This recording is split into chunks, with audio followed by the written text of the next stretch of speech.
The painting that hangs in room 38 of the Art Institute of Chicago has been studied for over a century. Thousands of scholars have written about it. Hundreds of thousands of visitors have stood before it. And for most of that time, almost everyone who looked at it was looking at the wrong thing.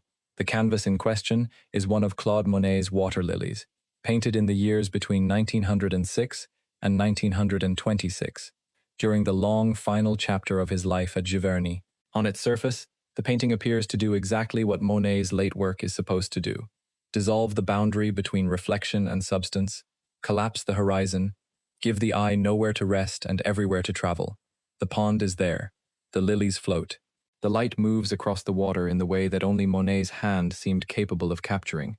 The palette shifts from blue-green in the lower register to deep violet and burnt umber toward the upper edge. Nothing in the visible surface announces a problem. The problem, it turns out, was not in what Monet painted. It was in what Monet could no longer see. If this kind of close looking is what you come here for, hit the like button and subscribe, and leave a comment telling me which painting you want me to look at next. The request list is where a lot of these scripts begin. By the time Monet began the final phase of his Water Lilies series, the series that would eventually fill the 2 oval rooms of the Orangerie in Paris, he had been losing his sight for more than a decade. The condition was cataracts, diagnosed formally in 1912, though the painter had been noting changes in his vision for years before the diagnosis arrived. He described the world through his affected eye as a permanent yellow fog. Colors that had once been precise and cold, the blues and greens he had spent 40 years learning to separate on a canvas, had collapsed into a warm, undifferentiated murk that no act of discipline or memory could fully correct. He worked, during those middle years of deterioration, partly from recollection. He knew what the pond at Giverny was supposed to look like. He had painted it in every season, in every hour of morning and afternoon light, more than 250 times. The knowledge was in his hand as much as in his eye. But knowledge and perception are not the same instrument, and the gap between them was widening every year. To understand what that widening meant for the paint, you have to understand the precision of what it was replacing. Monet's relationship to light was never casual. From his earliest experiments on the Normandy coast in the 1860s, working alongside Eugène Boudin, and absorbing what open-air painting could do with the way sea light fell differently across the same stretch of water at different hours, he had been building a systematic vocabulary for the translation of luminosity into pigment. The Haystacks series of 1891 and 1892, in which he painted the same subject under more than 30 different conditions of light and season, was not a meditation on impermanence in the way that the criticism of the period described it. It was a controlled study in how the quality of reflected light, the angle of the sun, the thickness of atmospheric haze, and the hour of the day each produced a different optical event on the surface of the same object. He was, in the language of a later era, running an experiment. The haystacks were the control variable. The light was what he was measuring. The same logic governed the water garden. Monet chose water as his primary subject in the late period, not only because the pond at Giverny was beautiful, but because water is the most complex optical surface available to a painter working in natural light. A still pond does not reflect light the way a painted surface does. It reflects the sky, the surrounding vegetation, and the light source simultaneously, at angles that shift with every change in the viewer's position. The surface of the water is also transparent, so the eye receives information from the reflected image on the surface and from the forms beneath the surface. The lilies, the submerged stems, the depth of the pond itself, simultaneously and without clear separation. To paint this correctly is to paint 3 overlapping optical events at once: reflection, transmission, and the absorption of light by the water itself. Monet had been doing this, on the same stretch of water, for 20 years before his sight began to fail. When the failure arrived, what he lost was not the knowledge of what those 3 optical events looked like. What he lost was the real-time perceptual data that had been his instrument for measuring them. What scientists and conservators did not fully understand until a series of technical analyses conducted between 2004 and 2007 was the degree to which that visual deterioration had physically changed the chemistry of the paint he used. Monet's response to his failing vision was not, as the standard account suggests, a purely expressive loosening of his technique. It was a documented, traceable change in his pigment choices, his layering sequence, and the specific compounds he mixed onto his palette. When researchers at the Centre de Recherche et de Restauration des Musées de France subjected a group of the late water lilies canvases to X-ray fluorescence analysis, they found something the visual surface had never announced. Monet had begun using lead white in concentrations far higher than his earlier work had ever shown, not as a ground layer, not as a priming agent, but mixed directly into his color passages, thickening them, lightening them, pushing the chromatic value of greens and blues toward a range he could still perceive through the yellow cast of his cataracts. What looked, to the healthy eye standing before the finished canvas, like an atmospheric dissolution of form was, in terms of its actual paint chemistry, a compensatory system. Monet was not painting impressions of water. He was engineering a surface that would register correctly to his compromised eye, knowing that his eye was the instrument he no longer fully trusted. The consequences of this discovery reach further than the late paintings alone. They change the frame through which the entire arc of Monet's late style has been understood for a century. The standard account of Monet's late work rests on a narrative of liberation. In this reading, the cataract years produced the greatest paintings of his life, because the disease freed him from the tyranny of precise observation and pushed him toward a form of abstraction that anticipated the American painting of the 1950s by 3 decades. The fuzzy edges, the dissolution of surface, the way the late canvases refused to give the eye a single point of orientation. These have been read, by critics from Clement Greenberg onward, as evidence of genius operating beyond the limits of representational convention. The implication is that Monet's failing sight accidentally produced a masterpiece of visual philosophy, and that the artist himself was more or less along for the ride. The pigment analysis does not support this reading. What the analysis shows is a painter who understood precisely what his disease was doing to his color perception, who documented that understanding in correspondence with his dealer Paul Durand-Ruel and with his friend and political protector Georges Clemenceau, and who made deliberate technical adjustments to compensate for it. The abstraction was not accidental. The dissolution was not the disease speaking through a helpless hand. Monet was correcting for his own vision, using the paint itself as a kind of prosthetic instrument. This matters because the instruments of correction left physical evidence. The X-ray fluorescence data from the Centre de Recherche team showed elevated lead content not only in the areas of the canvas where white passages appear on the surface, but in passages that read, to the naked eye, as green, as blue, as the soft gray of reflected cloud. The lead white was distributed through the color body of the painting in a pattern that followed neither the compositional logic of the image nor the standard practice of the Impressionist palette. It followed, instead, the logic of a man compensating for a specific, documented perceptual deficiency. The higher the required chromatic value in a given area, the higher the lead content in that area's ground mixture. The paint was doing what the eye could no longer reliably do. In a letter written to Clemenceau in 1918, Monet described the experience of painting in terms that had not previously been read as technical documentation.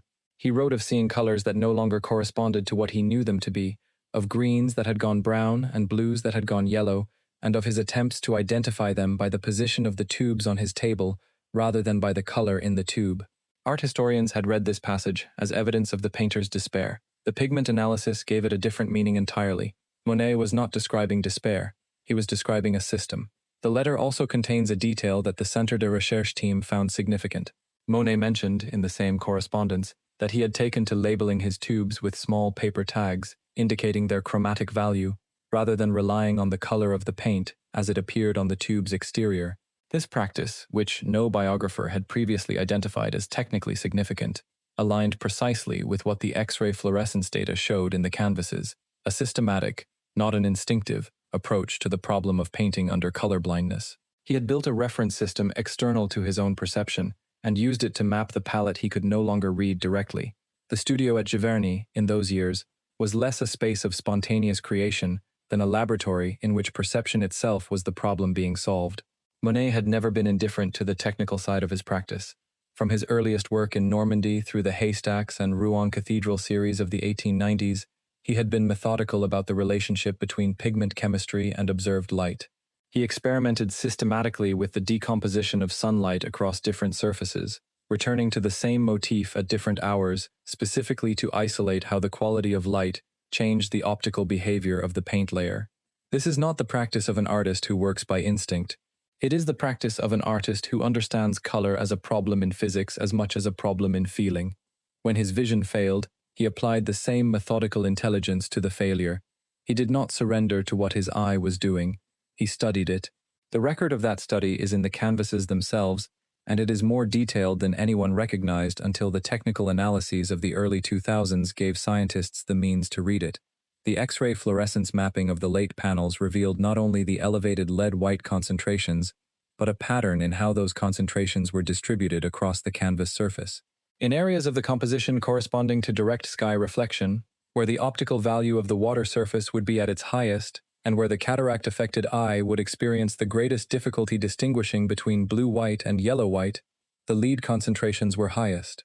In areas corresponding to the dark, submerged passages beneath the lily pads, where the chromatic value was naturally low, and where a compromised eye might have less difficulty reading depth and shadow, the lead concentrations returned toward normal. The distribution was not uniform. It was calibrated. Monet had applied more correction where he needed more correction, and less where he needed less. The map of his compensatory system followed, precisely, the map of his perceptual deficit. If you're hooked on this story, make sure to subscribe and turn on notifications so you never miss an upload. Your support means everything, and helps me bring you more stories like this one. The cataract surgery Monet eventually agreed to, performed by the ophthalmologist Charles Coutella in 1923, produced a further complication that the conservation record has documented, but that the standard narrative has never fully addressed. The surgery was performed on his right eye first. Monet was 82 years old. The procedure was, by the standards of the era, successful in the narrow clinical sense. The cataract was removed, and the eye recovered functional acuity. But the surgical removal of the natural lens, which in the normal eye filters ultraviolet light before it reaches the retina, left the painter able to perceive frequencies of the spectrum that were invisible to everyone around him. After the surgery on his right eye, Monet could see ultraviolet light. This is not a metaphor, and not an inference. It is the documented physiological consequence of lens removal, a condition called aphakia that was well understood by ophthalmologists even in the 1920s. What was not understood, because no one had previously thought to look for it in the work of a painter who was also an aphakic patient, was whether and how this expansion of perceptual range had left a record in the paint. The documented consequence of this is visible in the canvases he painted in the period between 1923 and 1926, the final years of his working life.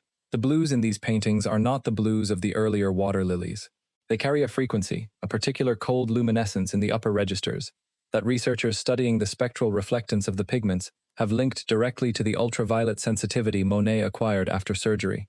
He was painting colors he could see that his audience could not. The canvases contained chromatic information that was invisible to the people standing before them. This is not speculation. The spectral analysis was conducted in 2007 by a team working with the Musée de l'Orangerie, and the results were published in the journal Optics and Photonics News the following year. The paper compared the spectral reflectance profiles of canvases painted before the 1923 surgery and after it, isolating the shift in the blue-violet passages and correlating it with the documented physiology of aphakia. The correlation was precise enough to identify, within the late series, the point at which the surgical eye had begun to dominate Monet's color decisions. What the paper could not do, and what no subsequent analysis has been able to resolve, is determine how much of this chromatic shift was deliberate and how much was perceptual. Monet knew his vision had been altered by the surgery. He complained extensively to Clemenceau and to his stepdaughter Blanche Hoche de Monet, who documented his distress in her notebooks, about the way colors looked wrong after the operation, about the way whites had gone blue and the shadows had gone purple. He considered, at several points in those final years, having the second eye operated on as well, partly in the hope that bilateral aphakia would stabilize his color perception by making both eyes equally altered.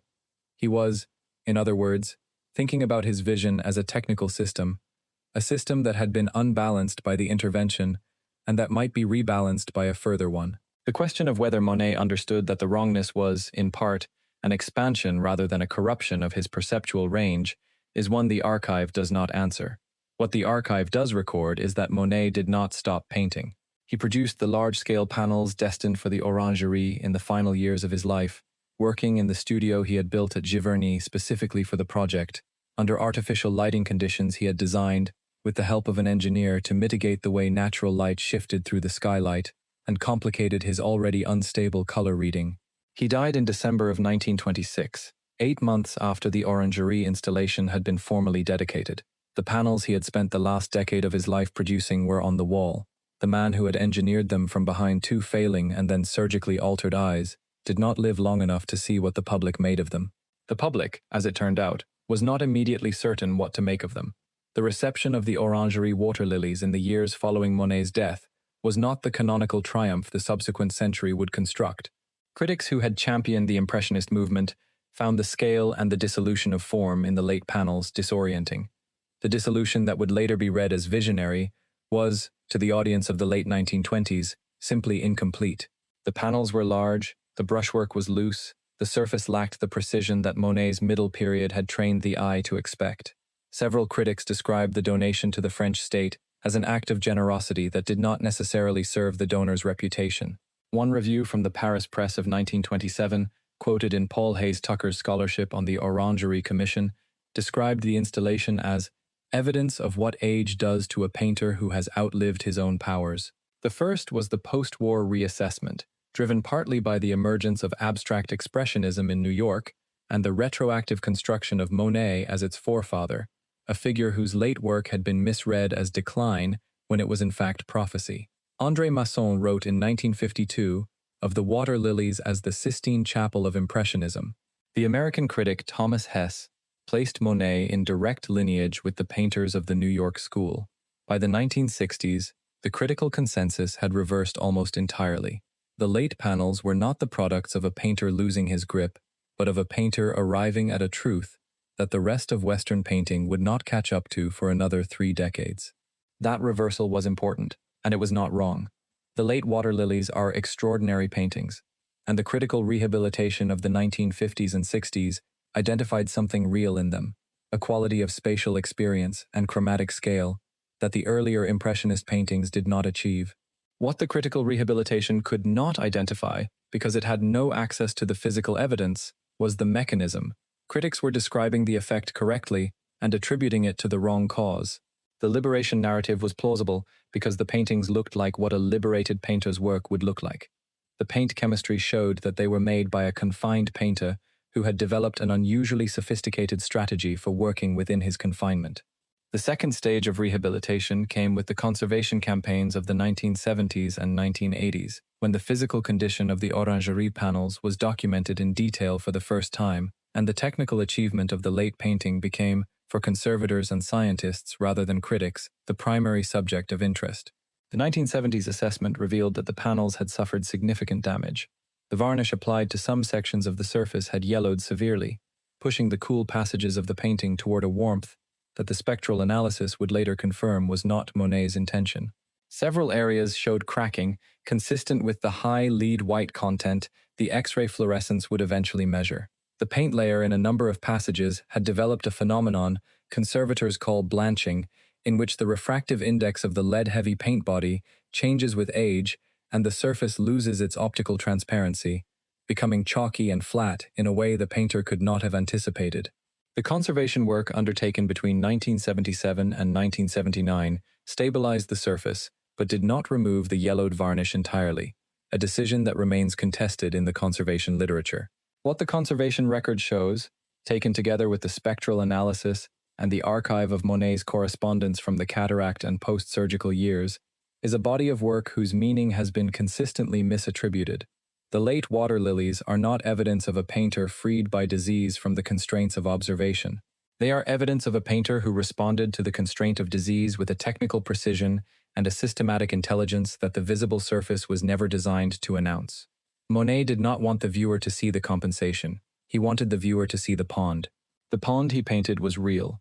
The water garden at Giverny, which he had designed himself beginning in 1893, obtaining special permission from local authorities to divert a tributary of the river Epte to fill the basin, planting the willows and the wisteria and the Japanese bridge that would appear in the paintings for the next 30 years.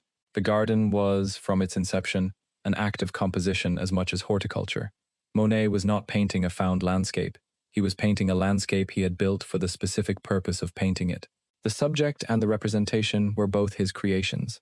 The construction of the garden took several years, and was, by the accounts of his household staff and his family, an obsessive project that consumed as much of his attention as the painting itself. He employed a full-time gardener and later added additional staff specifically to maintain the water garden, keeping the pond surface clear of algae, trimming the lilies to ensure they occupied the correct portion of the reflective field, adjusting the flow of water through the basin to control the clarity of the reflection. He was, in effect, curating the motif with the same care that a studio painter brings to the arrangement of objects on a table. The famous Japanese bridge, which appears in dozens of the earlier water lilies canvases arching across the near end of the pond, was positioned precisely to give the composition a structural anchor without dominating the surface of the water.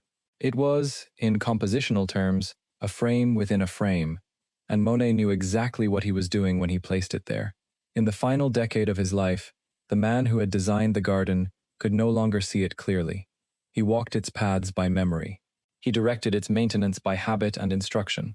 The pond remained, but his access to it, the particular quality of visual attention that had produced 250 paintings of its surface, had been altered past recovery. What he could still do, and what the pigment analysis and the spectral data together confirm that he did, with extraordinary precision, was encode his knowledge of the light in the chemistry of the paint. The colors he could no longer see directly, he reconstructed by formula. The compensation was perfect enough that for nearly a century, no one who looked at the paintings noticed it was there. The water lilies panels hang today in the two oval rooms of the Orangerie, in the arrangement Monet specified and Clemenceau oversaw following the painter's death. The rooms are designed so that natural light enters from above, shifting across the surface of the panels throughout the day, in a way that Monet planned in collaboration with the architect Camille Lefebvre. Visitors move through the rooms in a circuit. The installation is total. No other paintings, no furniture, no interruption of the immersive field the panels create. It is one of the few museum installations in the world where the architecture and the artwork were designed together, each calibrated to the other, and where the experience of the visitor was considered part of the artwork's function. Monet had been specific about this. The correspondence with Clemenceau in the years of the Orangerie negotiations, which ran from 1915 through 1922, before the formal agreement was signed, shows the painter intervening repeatedly on questions of room size, ceiling height, the angle and quality of the incoming daylight, and the spacing of the panels on the curved walls. He was not simply donating a group of paintings. He was designing an environment in which the paintings would behave in a particular way, and in which the viewer's movement through space would become part of the act of looking. He had, by the time of these negotiations, already spent 2 decades thinking about the relationship between the viewer's body and the painted surface. The large-scale panels, some of them nearly 2 meters tall, and extending across the curved walls of the oval rooms in a continuous field more than 90 meters in total length, were designed to eliminate the frame entirely, to place the viewer inside the image rather than in front of it. In this, the Orangerie installation anticipated the environmental installation art of the late 20th century by more than 50 years. That it also contained, encoded in its paint chemistry, a record of the perceptual system of a painter who could no longer fully see what he was making, is something the art historians who wrote about it as environmental art could not have known. The science had not yet given them the means to find it. What those visitors are standing inside is something more precisely engineered than the experience of viewing it suggests. The dissolution is calculated. The freedom is the product of constraint. The eye that painted this could not see what a healthy eye would see, and Monet knew it, and he adjusted for it with a discipline the paint chemistry now records. What looked like spontaneity was documentation. What looked like the loosening of an old man's hand was the tightening of a methodical intelligence around a problem that only modern spectral analysis had the tools to name. The pond at Giverny, refracted through failing lenses and surgical alteration, and the specific chemistry of lead white mixed in compensatory concentrations, is not simply a painting of water. It is a record of what it costs to keep looking when the instrument of looking has been compromised, and what the scientific analyses of the early 2000s revealed, in the language of elemental composition and spectral reflectance, is that Monet's response to that cost was not resignation and not despair. It was engineering. It was the same systematic intelligence he had always brought to the problem of translating light into paint, applied now to a situation in which the receiver of light had become the variable that could not be trusted. There is one further thing the technical record shows, and it may be the most telling detail of all. In the final canvases, the ones painted in 1925 and 1926, when Monet was 84 and 85 years old, and working in the purpose-built studio under artificial light, with his labeled tubes and his compensatory lead mixtures and his surgically altered right eye, the brushwork does not simplify. This is what the liberation narrative would predict, that a very old and very ill painter, freed from precision by age and disease, would reduce his mark-making to its essential gesture, would simplify form and shorthand surface. The late canvases do not do this. The paint surface of the final panels is, in places, more densely layered, more chromatically complex, more elaborately constructed than the earlier water lilies. The brushstrokes are shorter and more varied in direction. The color passages overlap in combinations that the eye does not immediately resolve, but that the spectral data shows are not accidental. The overlapping hues were placed in specific sequences to produce optical mixtures that Monet, given his perceptual limitations, could not have achieved by any simpler means. He was working harder at the end, not less. He was compensating more, not abandoning the effort. The paintings that look, to the casual eye, like the work of a man letting go, are, in the evidence of their physical structure, the work of a man holding on with both hands to a practice that the body was doing everything it could to make impossible. The story the paint tells, once the chemistry is read against the biographical and archival record, is more precise than the story the criticism has told for a century. It is the story of a man who built a garden to paint, spent 30 years painting it, lost the sight with which he painted it, and then rebuilt his perception of it from the inside, using the same materials he had always used but in configurations that no one would understand until long after he was gone.